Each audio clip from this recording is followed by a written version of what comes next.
Ayan, oh, nandito ako sa ano ba tapag dito? Sa unahan ng mga sapa. Ang ganda, no? Ganda ng lugar. Parang paradise. Ganda. Minsan lang kasi ako pumupunta dito.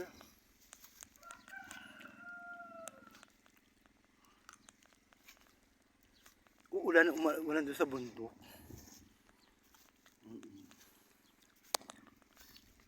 Ang ganda dito mag-ano ng baka. Green na green yung ano.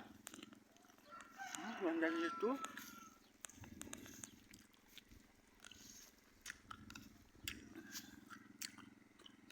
Dito nakatira yung mga ano eh. Ito yung pinakadulo ng barangay namin. Oh.